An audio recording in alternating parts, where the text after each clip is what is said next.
Date with a Debut is a Words and Nerds and Breathe Art podcasts co-production recorded on Awabakal Country. And I pay my respects to all elders, past and present, and extend that to any First Nations people tuning in. Always was, always will be, Aboriginal land. On with the show. For a romance to be a true romance, it needs a happily ever after. And I think in a world that has become increasingly dark around the edges, a happily ever after is a wonderful thing.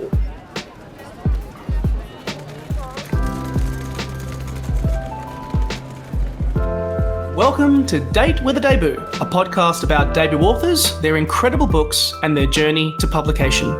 If you are looking for a new author to discover or writing inspiration for your own story and you don't know where to start, this is the place to be. I'm Nick Wasiliev, author of When Men Cry and your host for today's show, and I'm delighted to welcome another debut author in today's episode.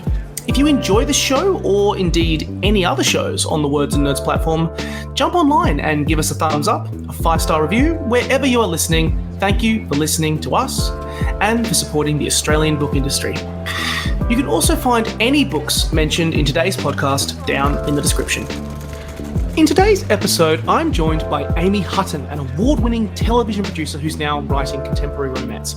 Her short story Love is the Icing and Hot Like Chocolate featured in the 2020 and 2021 Romance Writers of Australia Sweet Treat Anthologies. But we're here today to talk about her debut novel, Sit, Stay, Love, published by Simon & Schuster, which you can get a copy of right now down in the description. This is also a very special episode of Date with a Debut because there is another exciting book to talk about, which is coming off the back of this debut book, which is coming out soon, Love from Scratch, which you can also pre-order down in the description. I started off by asking Amy about her transition over to writing from television, and also why the world of romance novels and book talk romance is so hot right now.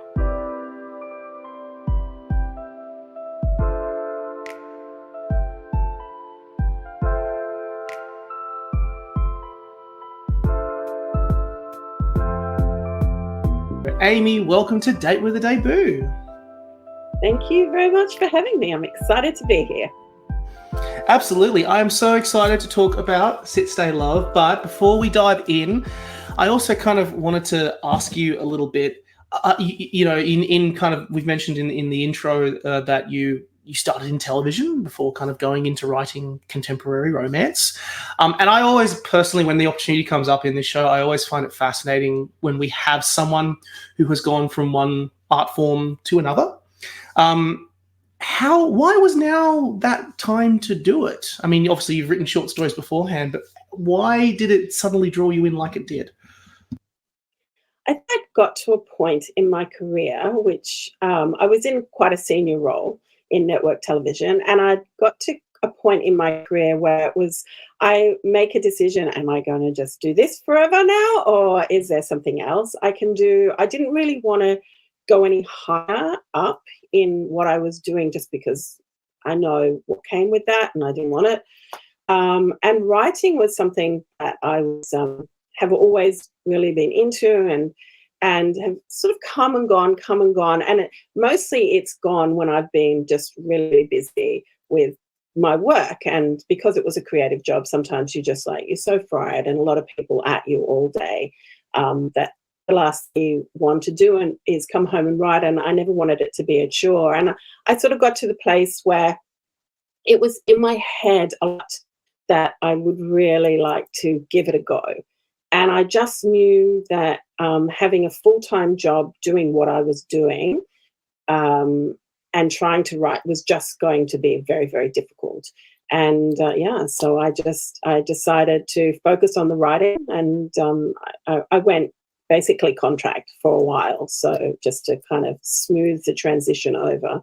But yeah, it was time, I think, time for change and time to embrace something that I'd wanted to do for a long time. And you kind of get to a point where it's like, well, it's now or it's never. And so I just said it was now. Absolutely. And hey, you went, what stories you came up with? We had Love is the Icing and Hot Like Chocolate short stories. And then of course we get here to your first debut. It's a bit of a different episode to a normal Date with a Debut because we also want to kind of touch on another book that you have coming out.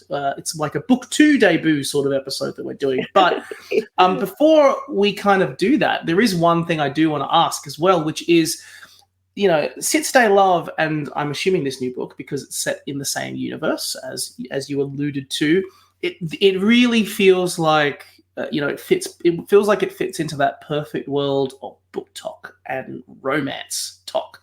For people who are not familiar listening to this, go online, go onto TikTok. It's basically the new 21st century platform for recommending books. If your book has made it onto TikTok, you are effectively there. And I get the sense from this book that you kind of have an interest in that space and liked looking into that space. Why do you think that, the world of book talk and romance books in particular are so hot right now? That is a great question. I do have an interest in that, and certainly as a TV producer, I produced in the social media space as well, because obviously if you're working on a major television brand, they exist in that space too. TikTok, I think romance. I think why that's popping so much now and has been for the last couple of years is the nature of the stories. For a romance to be a true romance, it needs a happily ever after. And I think in a world that has become increasingly dark around the edges, a happily ever after is a wonderful thing.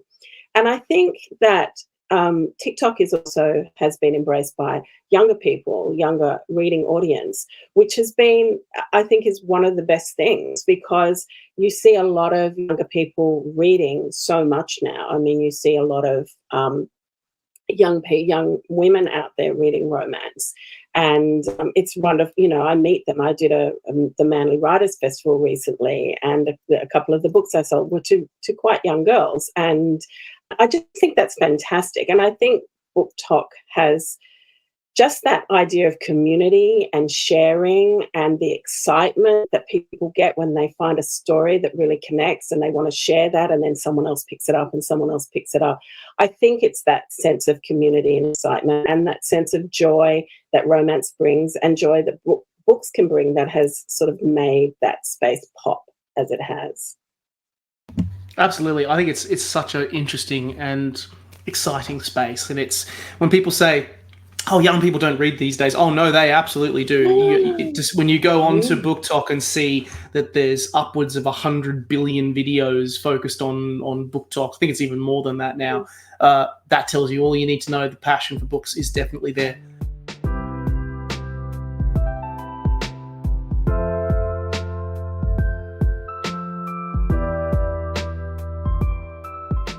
We are at the part of the show where we dive headlong into Sit, Stay, Love. So this book has been out for a little while, so I'm assuming that you are well-versed in giving us your 1-minute pitch. So what is Sit, 1 minute? Stay, That's a long time. Love?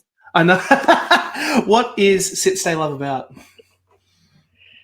Sit, Stay, Love is a heartwarming, joyous, very fun rom-com set in a pet shelter.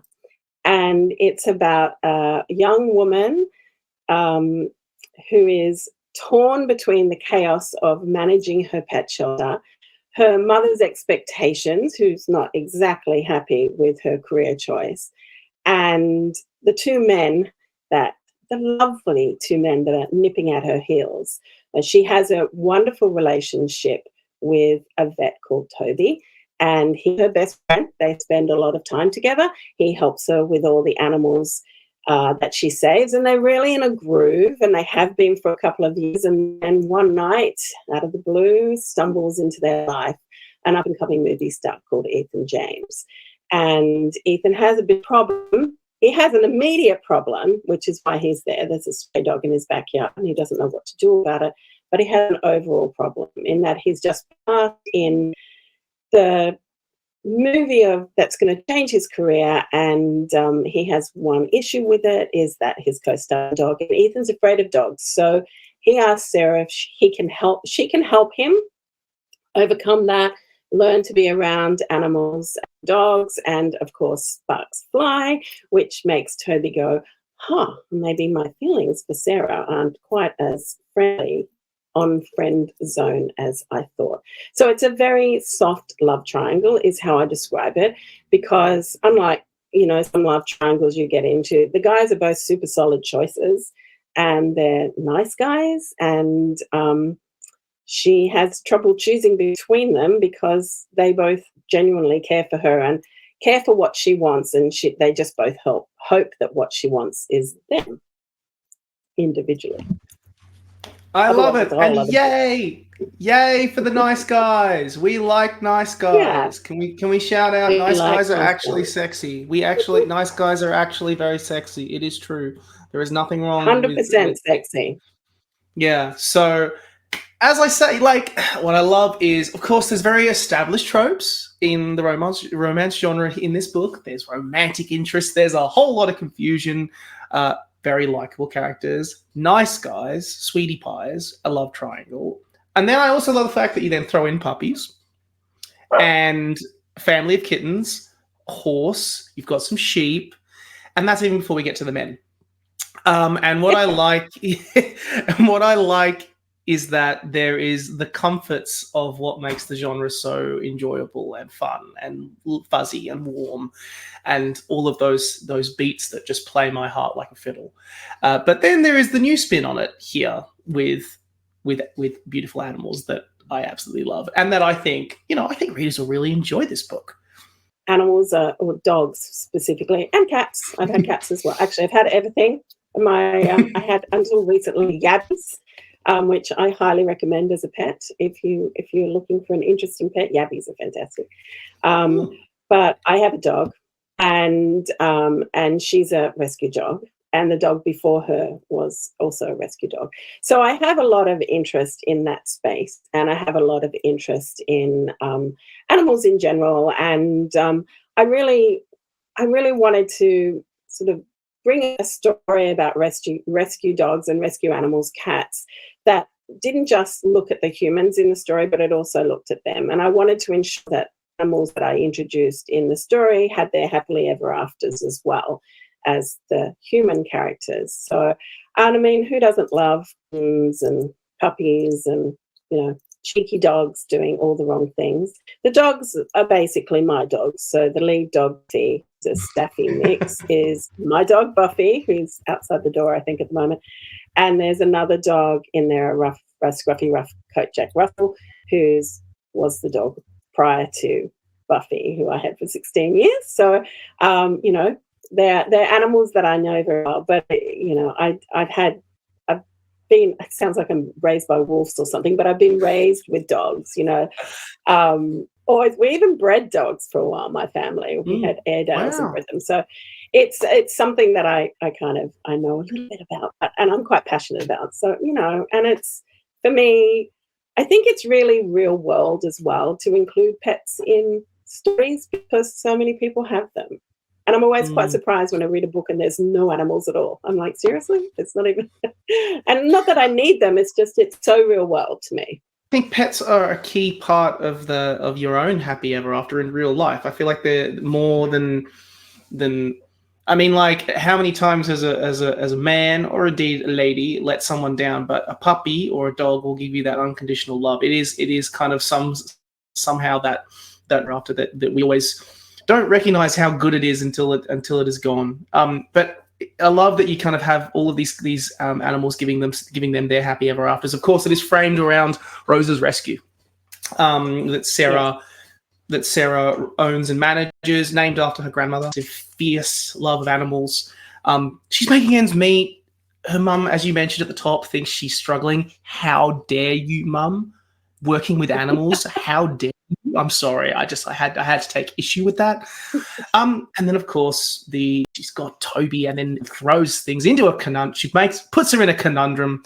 She can't decide what she wants. And just talk to me about Sarah, and also just putting together this.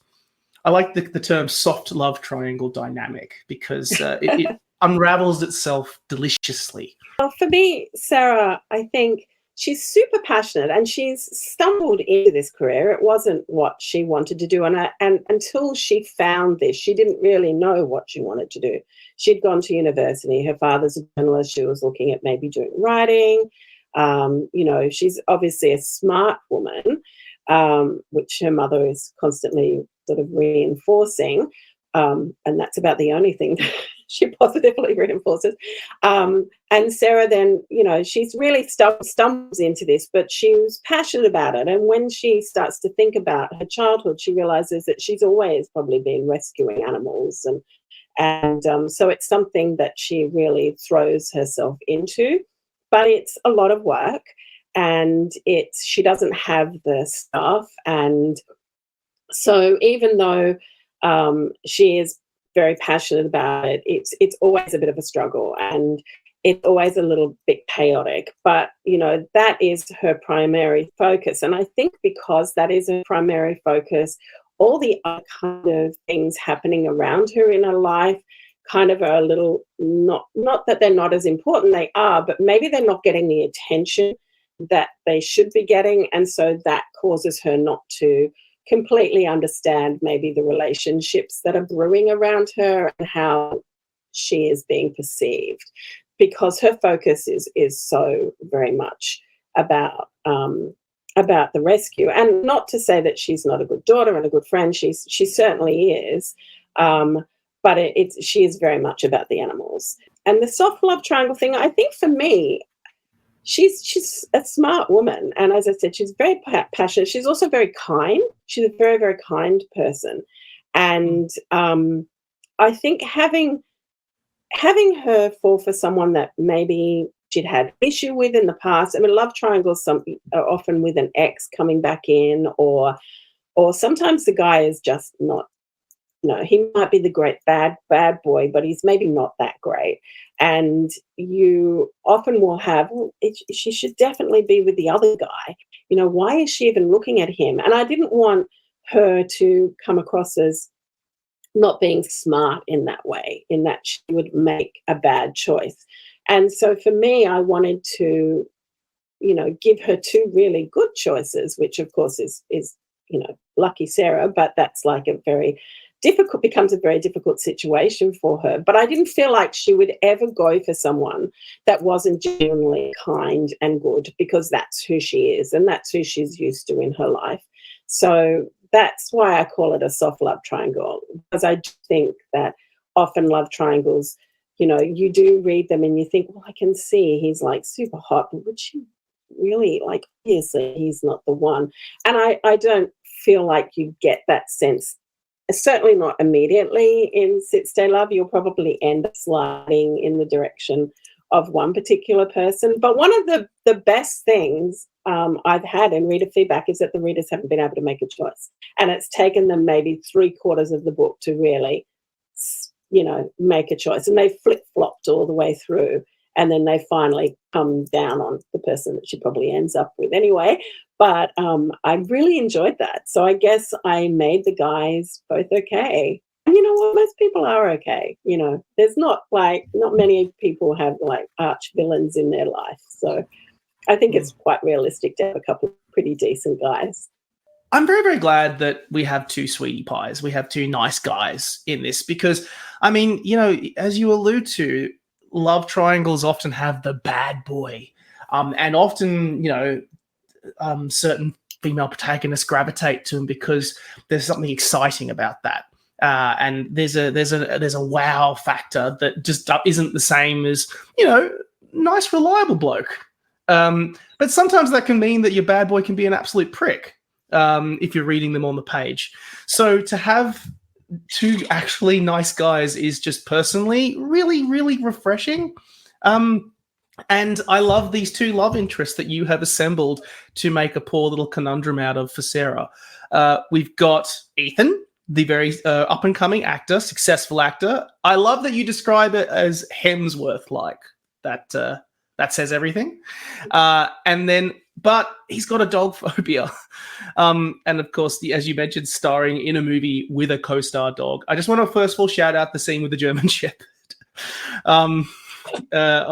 It was it was good fun. And then on the other side we have Toby. Again, we said it at the top of the podcast. I am self-confessed Team Toby. Few things are hotter than a man who looks after animals, but is also someone who is very patient with Sarah, who just gets her, which for me was just so nice to see on the page. Guys, I like guys that can be kind and sweet too. Contrast is very interesting, though. Tell me about these two characters and the twists and turns they cause our poor protagonist. Yeah, I mean, Toby is really Sarah's rock. He came to her rescue when she found puppies that began this whole journey for her. He was the vet that she went to on that day when she found like a sack full of puppies while she was out on her run. And he was the person then who helped her when she decided that she was going to possibly start an animal rescue, became like her advisor, but also then became her best friend. He becomes her shoulder. She's his shoulder as well. I mean, obviously, as a vet, he has days that are not great. And Sarah's the person that he goes to. His family isn't in the same state. So he goes to Sarah and they become very, very close. And I think for Sarah, he's just the calm voice, the kind voice, the person that she can just flop about in front of. They watch really bad, well, not really bad, but they watch 80s action and 90s action primarily and eat too much junk food. And he's just this very solid guy. And, of course, he's a vet, so he's super smart and very kind. He is dedicated to his work. There's a really lovely scene in the book with a pug and an old woman that's a client of his. And I think it really shows that he has this very deep kindness in him. And so that's Toby's just like this solid person in her life, the person she just feels is always going to be there. But he's just a friend, and they've never been anything more than that. And she says that she's never thought of him as anything more than that, but definitely, as she starts to assess her own feelings, she starts to realize that maybe there has always been something more between her and Toby that they just haven't acted on, and she's terrified to act on that because the last thing she ever wants to do is lose him in any form in her life. Absolutely. And I love that you've kind of thrown in Ethan in here as kind of a very... Yeah. Like, essentially, I don't want to say it is pretty much the instigator of all of this chaos, but Ethan is a really kind soul. Obviously, very different environment as an up and coming actor, but also I love the vulnerability. I don't know what, I really gravitated towards the fact that Ethan genuinely struggles with this one thing that is a crux of Sarah's life: animals and dogs, especially. You definitely get the sparks flying as Ethan learns to be around animals, and as Ethan learns to get an understanding of dogs for this particular role that he's in. And of course, you see the sparks. With Ethan, I think for me, you say I described him as Hemsworth-esque. I think that's just a really easy kind of visual cue for people to understand that he's a big guy, he's handsome, he's got blue eyes, he's got the kind of sort of scruffy hair and a little bit of chin scruff. And he is very much a movie star, and he's, up and coming. I mean, at this point in his career, when we meet him, the movie that he's just been cast in is basically going to change his life. He's been doing genre movies with dragons, so wearing bear skins. So Toby and Sarah do actually know who he is because they have watched one of his movies, so they have a vague idea of who this guy is when he stumbles in the door. But Ethan, I think your initial thing with him is he's glossy, he's flirty, he's all dimples and bright smiles. But when you start to scratch down on the surface, you find that he has a lot of vulnerability, and he's actually super open. He in actual fact is probably more emotionally open than Toby is, and certainly is with Sarah, because Toby has closed off or hidden his feelings from Sarah about Sarah for so long. Whereas Ethan's very open about them from the get-go. And but he's also very open about his own vulnerabilities around dogs and, you know, even around issues around his family and how he is perceived as this kind of just a one glossy guy when really there's a whole lot more to him. Ethan, I adore. Look, I love both the guys. I have grown to love Ethan more, I think, over the last year, and I just love how honest he is, how open he is, and how he looks like one thing, but he's actually something totally different. And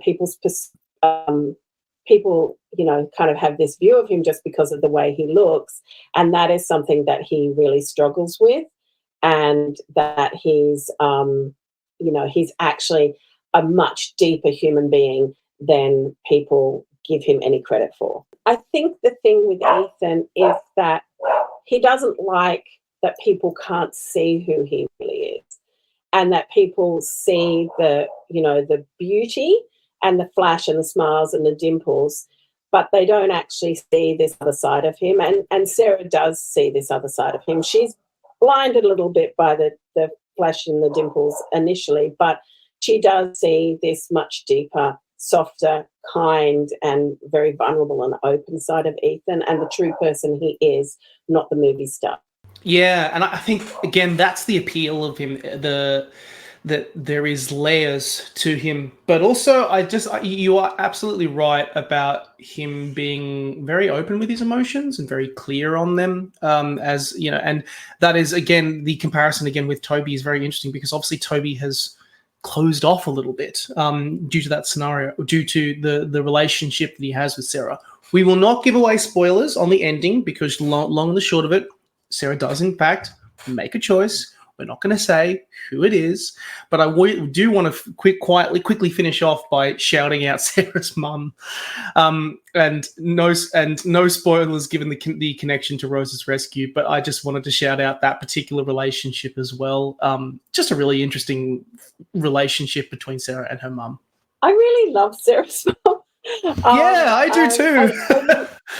I mean, she can be a bit harsh on Sarah, but you can tell that she absolutely thinks the world of her daughter. She just, I guess, had a different vision for Sarah. And she doesn't quite understand why Sarah wants to struggle so much. And she can see that Sarah's struggling every day with this animal shelter, how much work it is, and that she's spending, you know, half her Sundays under a house, you know, getting kittens. And it's just this always this struggle for money the whole time. And Sarah has another job writing copy, so she's always sort of juggling the job that brings in a bit of money and trying to find donations and trying to keep the rescue afloat. And I think her mum just doesn't understand why she would choose something that's such a struggle, but she does really support her, and she is very proud of her, and she does sometimes say that, and they do have a very close relationship, but it's kind of a bit not combative, but there's definitely a bit of back and forth tension between them. But I think Sarah's mum's pretty great, and I love how much she loves cheese. Yes. She does. It's again, I think it comes from that parent place of just wanting to have the absolute best for your child, and yes. Sometimes ignoring that your child is going to make their own way in the world, very much like you did.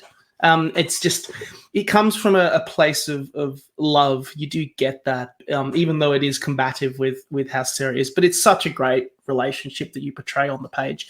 Long and the short, everyone, absolutely go and buy Sit, Stay, Love. It is beautiful.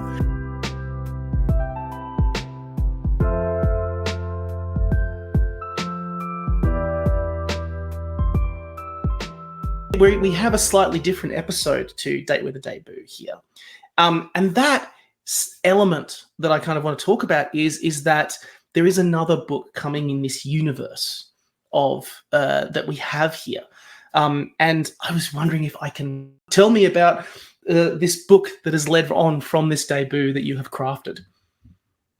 So the next book is called Love from Scratch, and it's in the same universe of Sit, Stay, Love, but not at the same time or anything like that.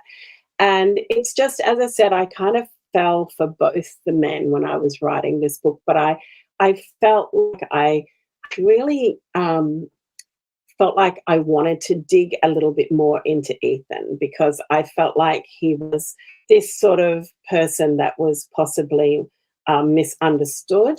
So Love from Scratch has him as the lead character, and it's a little bit more about his journey in movies, and just it just goes into him a little more. And of course, there's I don't want to say too much about it, but of course, there's animals involved, and in this case, there's a dog, obviously, but there's also a cat. And the cat is known to just be completely indifferent to everybody. It's just one of those cats that if it sits on your lap, you're like, okay, I can't move ever again until this cat moves, because I'm so honoured to have this cat sitting on my lap. He lives his life just in his own bubble, doing his own thing and gifting out tiny bits of affection when he feels like he wants to, but he falls head over heels in love with Ethan. And this cat has never loved anybody before. So it's a really fun story. There's a chef involved, so there's food, there's romance, obviously, and there's more movie stuff. And so it's just it's getting to know Ethan a little bit more outside of the Sit Stay Love story. Absolutely. And of course, we will stay spoiler free. It is super exciting. I'm assuming there's going to be, it may be way too early to say if there'll be more after Love from Scratch. But, and of course, we can't. There's one more. There's another one. More. Oh, God. Yeah. Oh, I love it.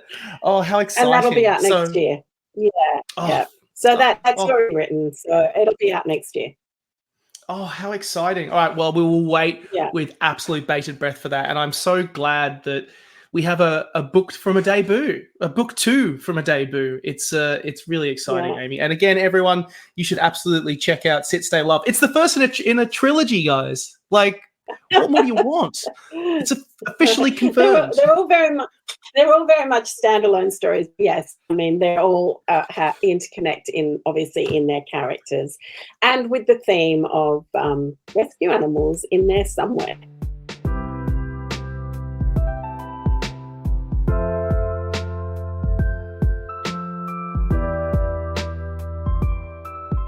We will now finish with a rapid fire question part of the podcast, where I basically throw a bunch of questions at you and you have to answer as quickly as possible. Are you ready, Amy? Yes, I am ready. Oh my gosh, yes. No, it's not that scary. There's no pressure. Well, first of all is about your books and book tastes. And the first question I want to ask is, what is your favourite book that you have read in the last 12 months? In the last 12 months, gosh, I don't know if I've got a favourite book as such in the last 12 months, but I will say that probably Jodie McAllister's Marry Me Juliet series, which has come out over a period of just over 12 months, I think, which is Can I Stay You for a Second? Here for the Right Reasons and Not Here to Make Friends. That is absolutely fantastic, and I love it. It's like set in a bachelor style world, but during the pandemic, so they're all like trapped in the bubble, and all 3 books are from different point of views but all take place at the same time. I would love to have seen her whiteboard. Must have been quite spectacular. So that's probably like I was really hungry to get the next one. So I think when you read a book and then go, oh, I need the next one urgently, you know that it's really connected with you. Oh, that's a great one. And I love that it's like a series as well. So there's multiples that you can dive into. It's not just one book experience. You can go for another one. What's your favorite debut novel that you've ever read? I think that was a really tough ever. Oh my gosh, I don't know about ever, but I think that was a tough question in many ways, because sometimes I've read a story and I've gone, this is such a great debut, but then you find maybe that author has written stuff in another genre under a different name, and so it's sometimes hard to know. But I think I read last year, I read Emma of 83rd Street, which is by Audrey Bellazar and Emily Harding. They write together, and I think they're like started writing as just a thing during the pandemic, and they came up with Emma of 83rd Street. They've got another book coming out, I think, this year. And Emma of 83rd Street is basically a really fun retelling of Jane Austen's Emma, but set on 83rd Street, obviously, in current New York. So it's super fun, and I loved it. I really loved it. And as somebody who's quite a Jane Austen fan, I was, it just really made my heart happy to read it and recognise the characters, but know they're a bit different. And yeah, super fun. So, and that is definitely their debut, as far as I can find out through the research. Retellings are so much fun. They really are. I do like, if a retelling does it right, there is few things more enjoyable, because then it's again that really enjoyable lovey-dovey stuff. And of course, Jane Austen, sign me up. Yeah, well, their next one is based on Prejudice. So I'm like so there. I cannot wait for it. So I think that's just a super fun thing that they're doing, and I think it's also really interesting when two writers write together. I think that must be a really interesting process. Yeah. Oh God. I remember a few years ago, back when I was working at Booktopia, where I got to chat with Jay Kristoff and Amy Kaufman about their Aurora series, and just hearing how they would kick things back and forth with each other. It would actually be really fun to collaborate with another writer. I think that'd be so fun to make us. Yeah, I actually think it would be really fun as well. And I think if you find someone who is, has the same kind of vibe to their writing and wants the same kind of things out of story, then I think it would be probably quite magical. Yeah, absolutely. Do you have a favorite word? Oh my gosh. Does it have to be clean? No, I like of course swear you can. words a lot. Oh, swear words are great. Yeah, you can drop a swear word here. I think Dani V will let. Yeah, we've sworn on this podcast before. It's fine. You go ahead. Yeah, no, I won't drop it. I don't know. I like words that that you can feel as you read them. Words kind of like sizzle, or something. When you read something, and words that you can actually get, they're not just a word, but you can actually feel them when you read them. You can actually feel heat in the word. And they're the kind of words that I really like in books. And sometimes I'm super surprised. I'm like, oh my gosh, that word, I haven't heard that word for ages. But yeah, I do. I like words that are evocative enough that they actually become more physical than just a mental picture. Oh, I like that. That's good. Nothing like onomatopoeic sort of feel and vibe to the words. That's they're gorgeous. How many tattoos have you got, out of curiosity? I could not even tell you.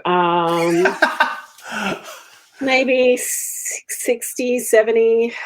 Jesus Christ, that was not what I was expecting.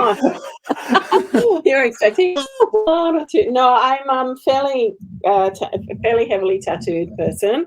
My arms are, they're all individual tattoos, so I don't have like sleeves or anything like that. So they're all little individual pieces. Some of them are bookish, some of them are fanish, some of them are travel tattoos. I have an R2-D2, I have Disney tattoos, I've got them on my legs, so quite a lot. Dope, love it. They're everywhere. Love it. In line with Sit, Stay, Love and this love triangle, do you have a favourite trope? I'm assuming it is love triangle, but I just still want to ask. Well, no, I don't mind a love triangle, and I was quite surprised to find out that a lot of people aren't in love with love triangles, which I discovered when Who says that? I started. No way. People on Goodreads, but thankfully most people I don't usually really like a love triangle, but I really like this one because the guys are good. I really love friends to lovers, and I really love enemies to lovers. As long as they're not like really, really, really angry, I think maybe rivals to lovers is probably a better way of saying it. And I like the ones like the really kind of ones like, one bed and that kind of thing. They're always super fun. But I think probably probably friends to lovers and like rivals to lovers. So that you're going to get there in the end, but there's a little bit of angst about getting there, either because you're like, but I don't really like him, or because you're like, but if we do this, we might spoil everything. So I kind of like those kind of bouncing back and forth. And I think with friends to lovers is really fun because you often have like a beautiful history there. But then a meet cute is also really fun as well. So you don't get that with the friends to lovers. No, you don't. Oh, love it. You live on Sydney's northern beaches. Please tell me Monica's doggy rescue was an influence on Rose's rescue. Okay, so my dogs are Buffy, and she's obviously in Sit Stay Love, and she came from the Animal Welfare League, which was in Terry Hills at the time, but they've since moved out to Kings Creek. And Harry, who is also in the book, and Harry is a Jack Russell, he was from Monica's Doggy Rescue. Oh, I love it. Well, I used to go walking. I used to go walking dogs up there. I used to work in Belrose. So Belrose, yeah, Belrose. Up there, and so whenever we'd go on lunch breaks, we'd go and walk the dogs. Because dogs need walking. That's awesome. Yeah. Well, the funny thing was that when I lost Hager, like I said, he was like 16. He had diabetes, so it was like got a bit rough at the end there. But I wasn't intending to adopt another dog for a while, but I decided to walk dogs for Monica's just to kind of give me the hit. And then my mum randomly sponsored a dog at an event she went to that was at the Animal Welfare League. And so when I was going up to Monica's to talk about walking dogs, I swung past there to meet the dog that Mum had sponsored and took her home, and that's Buffy. So it was just this kind of weird events of heading to Monica's to walk dogs and ended up stopping by the Animal Welfare League and accidentally adopting dogs. So here's Buffy in the book. Staffy Mix. Love it. Yeah, well, can't go wrong with a Staffy. You absolutely cannot. Out of curiosity, she is. So you have mentioned that you are a massive fan of Disneyland's. Yes. In which Disneyland in all the world is your favourite, or which one would you like to go to the most? Okay, so I haven't been to I was supposed to go to the European Disneyland, Euro Disney in 2020, and, things happened, and so that got cancelled. And I haven't been to any of the Asian ones. So I've just been to Anaheim and Disney World.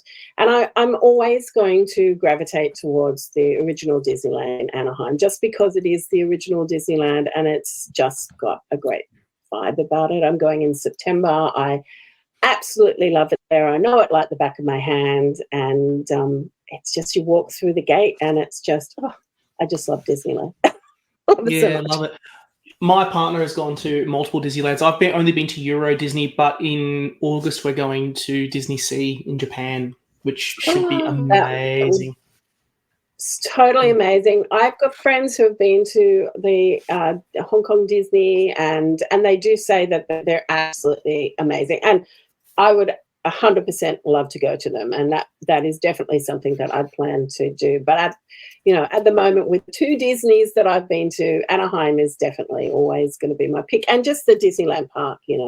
It's just it's just beautiful.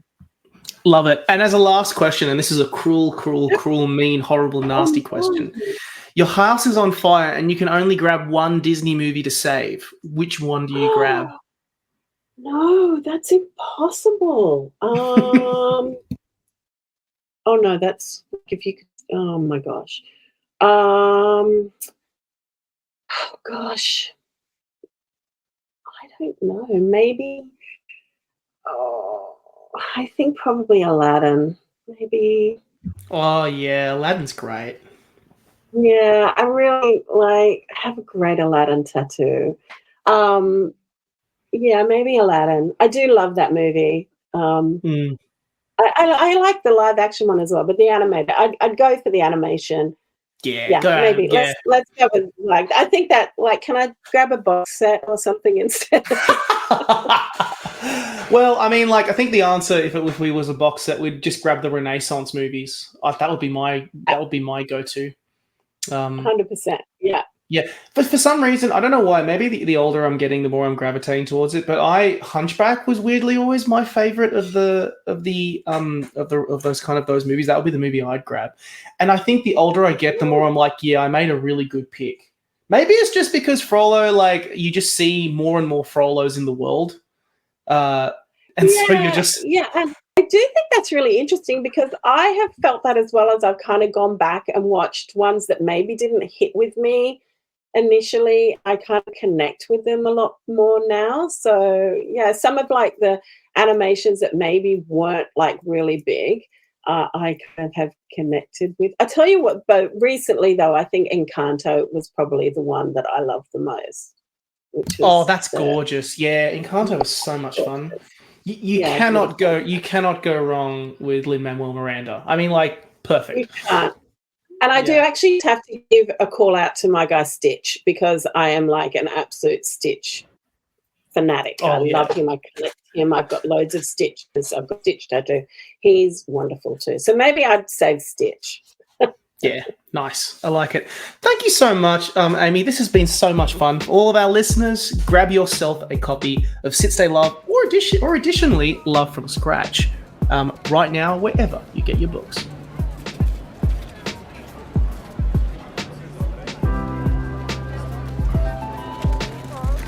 Thank you for listening to today's episode of Date with a Debut and for listening to the Words and Nerds channel. You can buy all books mentioned in today's episode down in the description box, and if you enjoyed the show or indeed any episode of Words and Nerds, drop us a review, leave us 5 stars or a thumbs up. It is hugely appreciated. Catch you soon.